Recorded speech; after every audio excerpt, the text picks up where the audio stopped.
How do you put a bear in a movie? You could go in the wild, tranquilize a bear, and wake him up on the film set. But that bear is not a trained actor. He'd probably forget his lines and maul a crew member. Any rational movie production is committed to safety. A bear is a safety risk. A grizzly bear, for example, is 1,000 pounds of muscle and fur whose entire life revolves around eating. They are all-terrain predators who can run faster than a horse, climb, and swim. If a bear can tear apart a tree like it's soft cheese, it doesn't take much imagination to think of what it could do to your face. Because bears are bears, a reasonable assumption is that all bears in movies are a guy in a suit or CGI. But what about this fella in Game of Thrones, or this angry guy? Those are real bears, and those are real people, and everyone involved is safe. How is that possible? Well, most bears don't listen to people, some do. Some are so good at listening to people that they've made a Hollywood career out of it.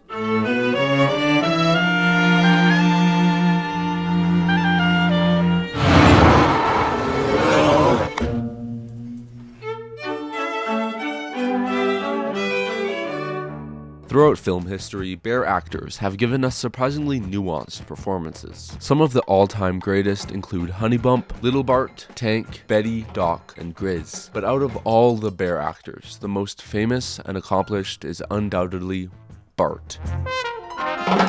In the 80s and 90s, he was a star.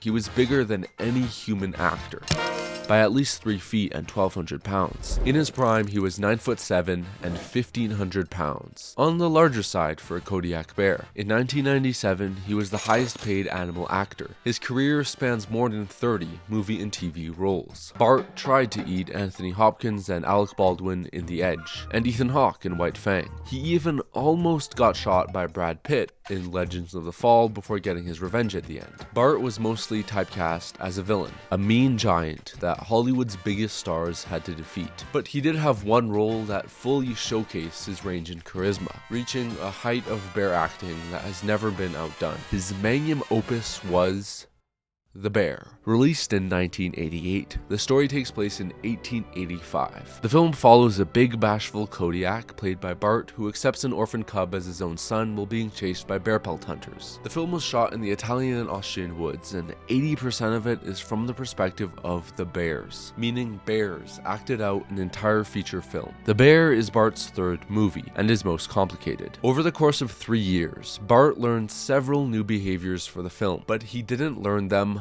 alone. Bears don't practice their acting in the mirror.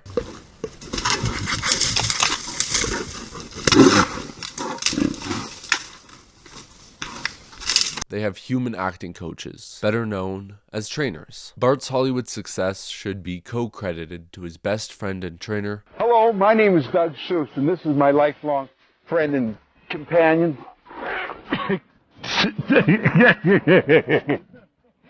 Bart. Bart was born in a zoo who couldn't keep him, so Doug and his wife Lynne took him in as a cub. It's a testament to both Doug's training and Bart's calm personality that Bart was such a safe presence and a damn good actor. For his role in The Bear, Doug needed to teach Bart to limp, hold a fish in his mouth without eating it, climb, be comfortable with wound makeup, and act with a cub. Which doesn't seem remarkable, unless you know that in the wild, brown bear males eat cubs that aren't their own. But these behaviors were taught exclusively for this movie. So first, let's learn the basics. How do you train a bear? Well, you don't train a wild bear. Most bear actors have been raised by their trainers since birth. They have developed a relationship of mutual love and trust. They have to be treated with respect, as much respect as you would treat another human being. But how do you motivate a bear to learn? Dogs will work for praise, which is also an important part of bear training. Good boy. You are a good boy. But bears need a little something extra. Food. and a lot of it. One of the keys of bear acting is not feeding the bear for a few hours before the performance and rewarding him generously after each action. While shooting a scene in the bear, the trainers would feed the bears in mounting order of tastier and tastier food, starting with apples, then moving on to marshmallows, then canned salmon, then fresh salmon, and then tastiest of all, chicken drumsticks. A scene could require 10 pounds of apples, 12 packages of marshmallows, 2 fresh salmons, and 8 chickens. But while food is an important motivator, some bears, such as Bart, would do a scene exclusively for praise, affection, and applause. Oh, you what? Yes, you want attention. Oh, how about yoga? Good. Yoga. Good boy! It's also important to be firm and say no if the bear is misbehaving. No! Knock it off, you son of a bitch. Knock it off.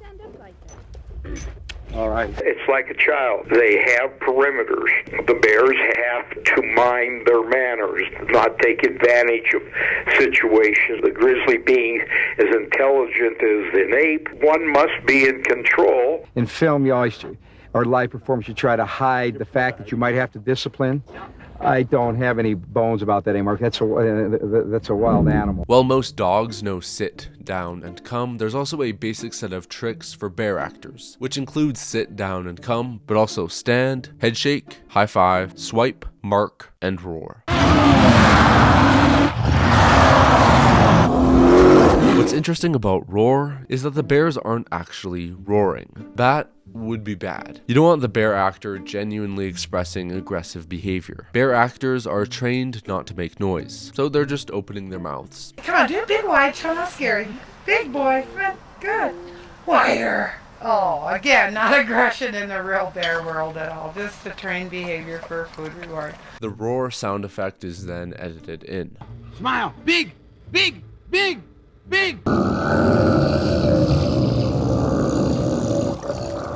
What's also edited in is every other sound. Sounds from the bear or anything else in the scene. Because when a bear is acting, the trainers are always nearby, giving the bears commands or praise. Between 9 and 12 feet, we have control. After 10 feet, control becomes like, and at 13 feet, it's my belief that the control then will wane completely, and I don't want to work beyond 12 feet from the bear. The challenge is keeping the trainer close to the bear while also keeping the trainer out of frame. Doug Seus actually designed a pan with a really long handle to feed his bears while staying out of frame. Bear movies are often shot outside in the wild. So what keeps the bear from wandering off into the woods or saying hello to the film crew up close? What one particular element comes to mind?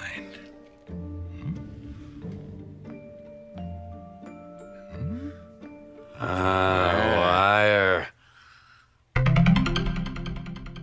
Before each take, a perimeter of electric wires would be set up, and then spray painted green so they wouldn't show up in the movie. These wires separate the camera crew and human actors from the bear actor. There's an invisible wall to him, those wires. To stay safe, there are several rules the crew has to follow. It is forbidden to eat near the bears. When the bears are out of their cages, it is forbidden to run. Only the necessary crew is allowed on set. When the director shouts action, no one may move until the bears are back in their cages. Another safety precaution is intense planning. The director Jean-Jacques Hano created 1,700 storyboards before filming, and collaborated with the trainers so they knew exactly what behaviors the bear would need to know. In one scene, Bart's character gets shot in the leg by a hunter. While blood spills out of his wound, he limps away in pain. To fake this injury, Doug spent 2 years teaching Bart to limp by tucking one leg against his body. To be comfortable with wound makeup, Doug glued a fake wound on Bart on the same spot every day for a whole year. But the most impressive feat of bear training would be teaching Bart to work with a child actor. Because Anno knew that in the wild, male brown bears snack on cubs, he commissioned the Jim Henson Creature Shop to create an animatronic Big Bear and Little Bear, exact replicas of the two stars. But for authenticity, nothing beats a real bear. So during production, Doug Seus suggested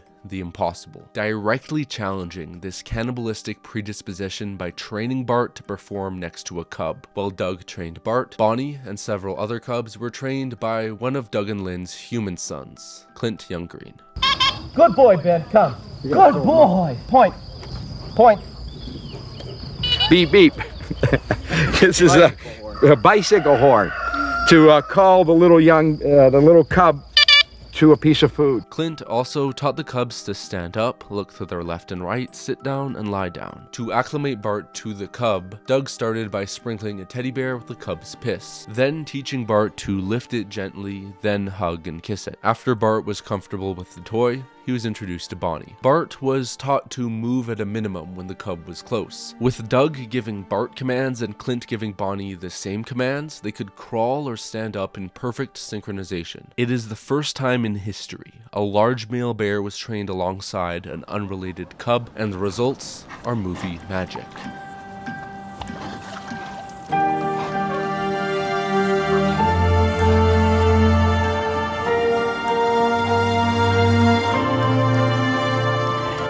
This might be the most dangerous stunt for the cubs, but not for the humans. That would be this scene.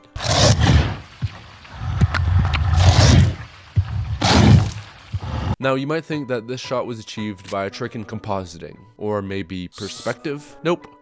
What you see is what they shot. What's more dangerous than usual about this is it was shot on the edge of a cliff, and in such a confined area, it's impossible to install electric wires without them showing. Instead, at the bottom of the cliff, they installed a 30 by 100 foot net. If Bart became dangerous, the actor, c.g.i, could have jumped. After the first take, everybody in the crew was happy with the results, except for the director. Hanaud asked for another take.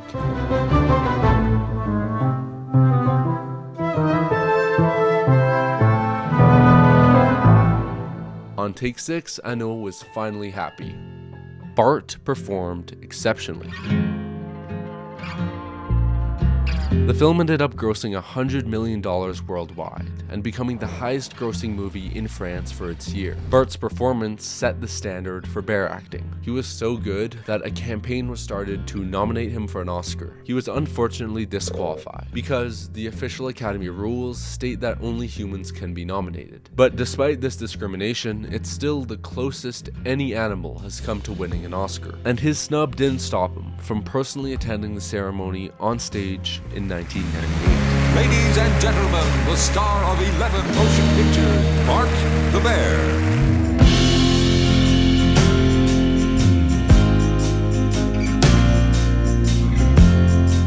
Only 2 years later, Bart passed away from cancer, leaving behind him the biggest legacy of any bear actor.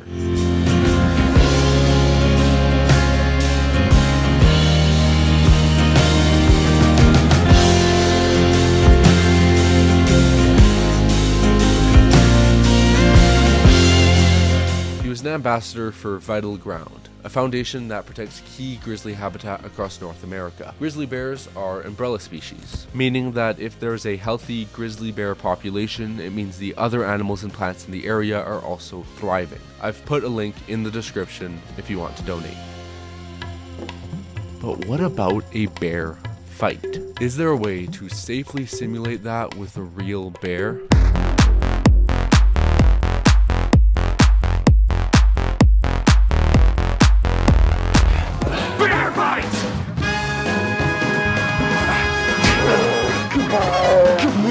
In Anchorman, Paul Rudd fights a bear called Barney. This brutal slap was accomplished with a simple perspective trick. Paul Rudd is actually 8 feet away from Barney. The trainer asked Barney to do a high five while Rudd threw himself in the same direction. But what about direct man-on-bear action? Bart performed a few of those scenes, such as his final confrontation with Brad Pitt in Legends of the Fall. But if you look closely at Brad Pitt here, you'll notice he looks a lot like Doug Seus. This chase scene in The Edge has Bart chasing Anthony Hopkins, who also looks a hell of a lot like Doug Seus. In any scene where a bear comes in direct or close contact with a human, the trainer doubles for the actor. Many bear action scenes are an illusion created by clever editing. By directly cutting from a man to a bear in a similar environment, it's easy to believe that they were filmed at the same place at the same time when they're not.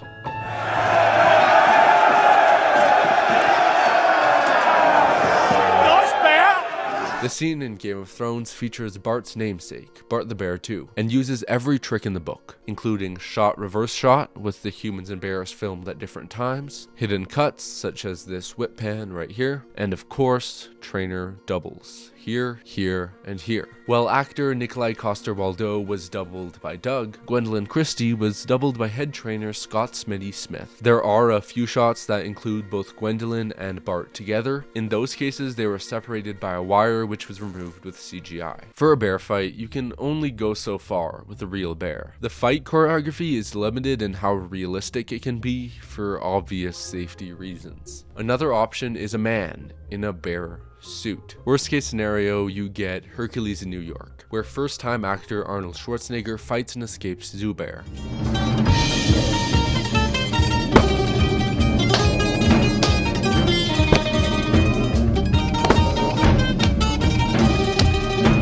Best case scenario, you get something like this.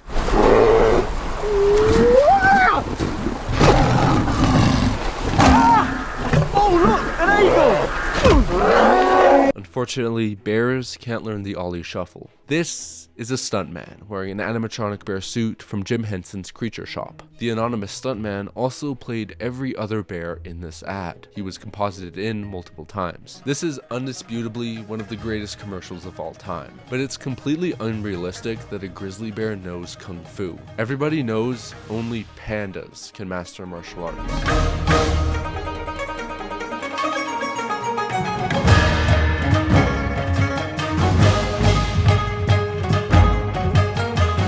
In Kung Fu Panda, a panda learns Kung Fu. The medium of animation is the perfect vehicle for this absurd premise, but there's a lot of truth in his specific style of fighting. Po's fighting style is inspired by a real panda. He's got a bouncy, rolly, improvisational action choreography that makes full use of his fatness. And if there's anything that'll motivate a bear to become a Kung Fu master, it's food, especially pandas, who spend most of their waking hours eating. But if the goal is recreating a realistic bear attack, nothing beats practical effects. The only way to make this convincing is actually have a bear attack a person. No, that wouldn't be safe. But CGI is. The Revenant features one of the most realistic bear attack scenes in a movie. In the scene, a CGI bear acts exactly like a real mama bear would if anyone got between her and her cubs.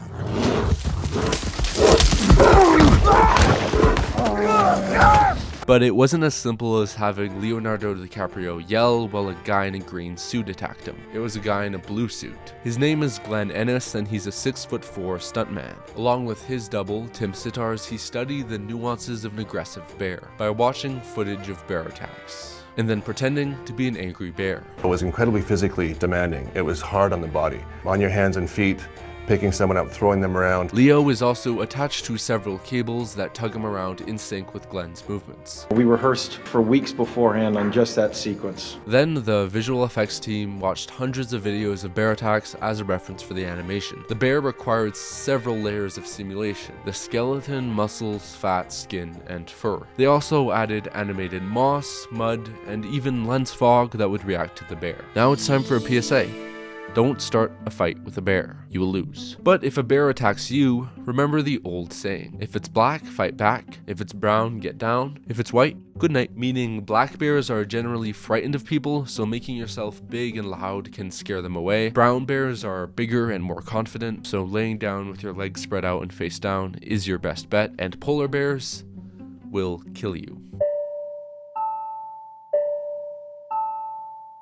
In The Art of Dog Acting, I made the argument that anthropomorphic CGI dogs are abominations. Bears are different. Out of any animal, bears seem to be uniquely suited to be anthropomorphic CG characters, because in the wild, they already display behavior that's suspiciously human, from sitting to butt scratching, but mostly how they can stand on two legs and sometimes even walk. But convincingly creating a photorealistic bear with human attributes is a colossal task. When done badly, you can get the disturbing expressions and weightless bodies of Yogi Bear. When done well, you get Paddington, the gold standard for a CG character in a live-action movie. Let's be nice, darling. All I was trying to do was wash my face.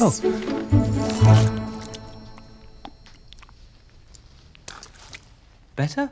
A lot of jokes in the Paddington films directly parody bear behavior, from climbing to eating to licking, but I believe his human personality is the main reason why he's such a beloved character. His unrelentingly positive attitude and search for decency in anyone. Whenever you see this small, polite bear interact with the world around him, it's a result of careful, creative choices and hundreds of thousands of hours of labor. There's a statistic that if you put all the man hours together, it would be 75 years of someone's life to do all the visual effects on Paddington. The main visual effects challenge of Paddington is that he doesn't exist. It makes the process extremely abstract, that's for sure. It's also a challenge for the human actors. Certainly I found the scenes with other humans are easier than the scenes I've played with a beanbag.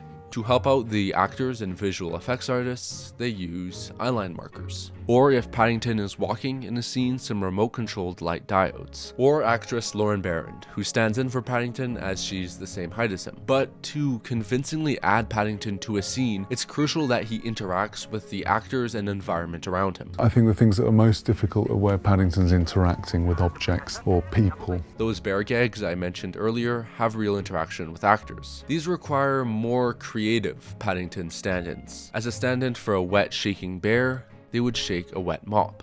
And the licking tongue was a brush dipped in goo. For Paddington's animation, some Charlie Chaplin footage was referred to perfect the body language of his physical comedy. But the biggest reference was footage of actor Javier Marzan acting out the scenes, as well as voice actor Ben Whishaw. As helpful as these are, they are just reference. Paddington is not motion capture. He is an animated performance with the goal of making him look real. That means photoreal eyes, tears, nose, mouth, and fur. A helpful reference to match his lighting in any environment was a model of Paddington's head on a stick. One of the most frightening things you've ever seen in your life.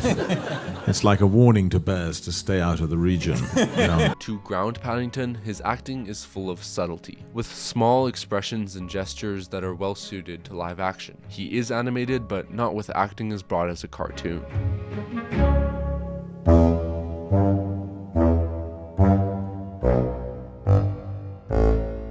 Because bears are imposing predators, they are often portrayed in animation as giant, mindless monsters, evil beings who want to kill everything. This is an effective one-note antagonist, but I think those are the least interesting bear cartoon characters, because they ignore the appeal that real bears have. The first thing a great bear animator will do is study the behavior and quirks of real bears for inspiration. We went to Alaska. A lot of research along the coast, along the interior. Denali National Park was a huge inspiration. But they're referencing the real thing, not recreating it. An animated bear usually isn't a copy of a real bear. Animation offers more possibilities. One possibility is a literal human-to-bear transformation, such as in Brother Bear and Brave, which is a unique acting challenge because it's a human personality in the rigid and heavy body of a bear, so their inexperience must be part of the acting. But when thinking of a cartoon bear, I'm guessing most people picture an anthropomorphized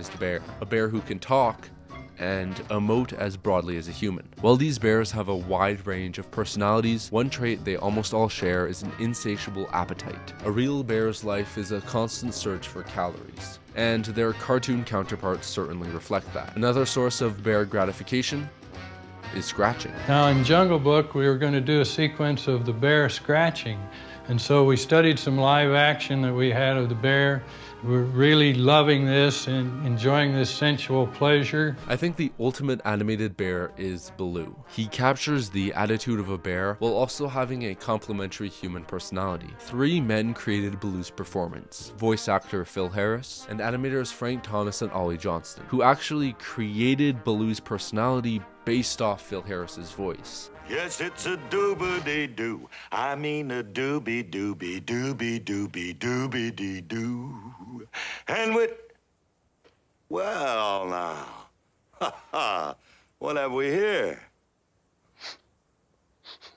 Baloo is carefree, irresponsible, and content. He preaches an easygoing life, but doesn't recognize that his life is easy because he is a bear, with excessive strength and a diet of everything. Baloo is a caricature of a bear, so he isn't anatomically correct. His design was created for acting potential. Unlike a real bear, he's got more expressive eyes and more mobility in his limbs. This acting, in the animation and in the voice, is what makes you believe Baloo is a living character and care about them. I think the best part of watching animals in movies is knowing they're not performing. It's liberating to watch an animal go about their business in complete indifference to the camera. Bears are especially fun to watch. They are giants with the attitude of a baby. Their size is matched by their curiosity and appetite. And they're cute as hell. But despite looking unfairly huggable, they are very, very low on the list of animals I want to pet. Though I now know it can be safe, I'm more than happy to only interact with bears through movies. Bear movies are a window into dangerous or impossible situations. I'm grateful for bear trainers, bear animators, and bear actors. Because of them, in a contained setting, we can root for bears as they try to survive, protect their kids, wash windows, or dance. If you liked that video, consider subscribing and checking out some of my other videos. You can support grizzly conservation by donating to Vital Ground. A link to donate is in the description. If you want to learn more about Bart and Vital Ground's full story, I recommend Lynne Seus' book, The Grizzlies and Us, which I've also linked in the description. All proceeds go to Vital Ground.